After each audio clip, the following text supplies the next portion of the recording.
नमस्कार दोस्तों, हमने स्टार्ट की हुई है अपनी 10th क्लास के हिस्ट्री के मोस्ट इम्पोर्टेंट क्वेश्चंस की एक सीरीज, जिसमें से आज हम पढ़ रहे हैं एक बहुत ही इम्पोर्टेंट क्वेश्चन। अगर आप भी 10th क्लास की बोर्ड के एग्जाम की तैयारी कर रहे हैं तो ये क्वेश्चन आपके लिए बहुत इंपॉर्टेंट बनता है।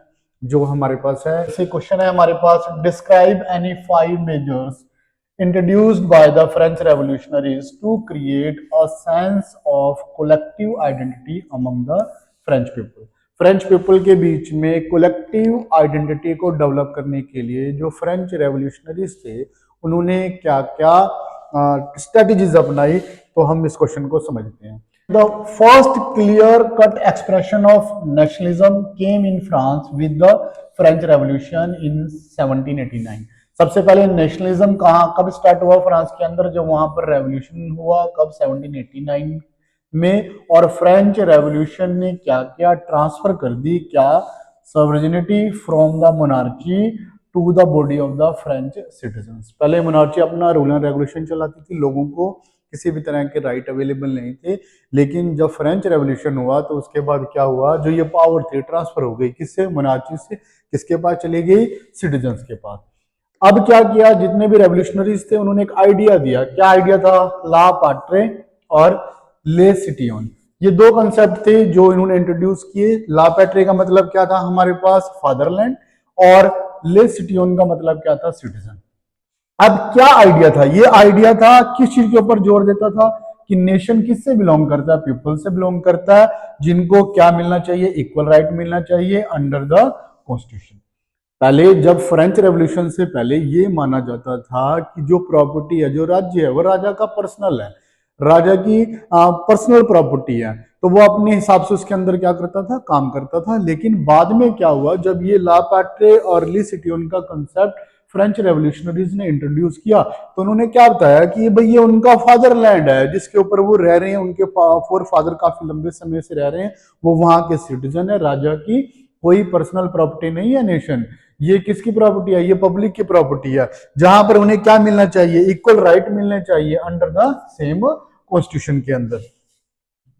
सेकंड पॉइंट क्या है, न्यू नेशनल सिंबल्स। अब क्या किया गया, सबसे पहले तो जो उनका रॉयल स्टैंडर्ड जो फ्लैग था उसको हमने क्या कर दिया, रिप्लेस कर दिया, और एक नया न्यू ट्राई कलर का जिसमें ब्लू, व्हाइट और रेड है, एक नया फ्लैग इन्होंने क्या किया, इंट्रोड्यूस किया। पुराने वाले को चेंज किया, नया। अब ये सिंबल बन गया किसका, नेशनल यूनिटी एंड रेवोल्यूशन का। जो नया फ्लैग इनके पास है, ये किस चीज का सिंबल है, नेशनल यूनिटी का, और उसके साथ किसका है, रेवोल्यूशन का। थर्ड पॉइंट क्या बनता है, for uniform law and administration. अब क्या किया गया, एक centralise administrative system was introduce. पहले क्या था, फ्रांस के अंदर कोई एक तरह का सिस्टम नहीं था, हर एरिया के अंदर अलग अलग रूल और रेगुलेशन चलती थी। लेकिन फ्रेंच रेवोल्यूशन के बाद क्या किया गया, सेंट्रलाइज्ड एडमिनिस्ट्रेशन सिस्टम बनाया गया।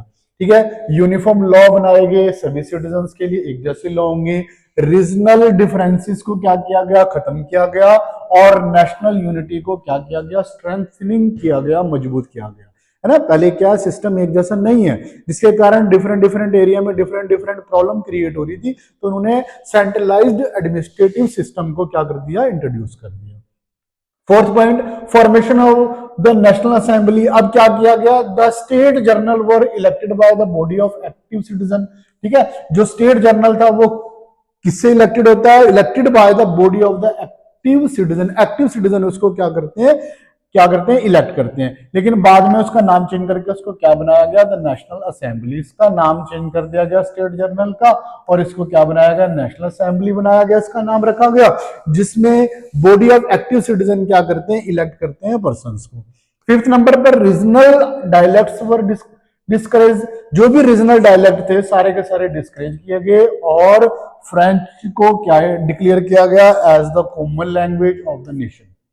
क्योंकि अगर नेशन के अंदर ही डिफरेंट डिफरेंट लोग अपने अपने सिर्फ लैंग्वेज के लिए काम करेंगे तो उसका डेवलपमेंट होना मुश्किल होगा। तो फ्रांस के लोगों ने क्या किया कि अगर नेशनलिज्म को डेवलप करना है तो सबसे पहले अपनी रीजनल डायलेक्ट्स को क्या करना पड़ेगा, डिस्करेज करना पड़ेगा, देश की एक भाषा बनानी पड़ेगी, एक लैंग्वेज बनानी पड़ेगी। तो उन्होंने फ्रेंच को क्या बनाया, एक नेशनल लैंग्वेज बनाया, जिससे लोग आपस में एक दूसरे के साथ कनेक्ट हो सके, एक दूसरे के साथ अपने आप को जोड़ सके। तो ये बहुत इंपॉर्टेंट क्वेश्चन है, 5 मार्क्स एग्जाम के अंदर क्या किया जाता है, पूछा जाता है। तो इसको आप एक बार एग्जाम के पॉइंट ऑफ व्यू से जरूर अच्छे से ढंग से देख लें।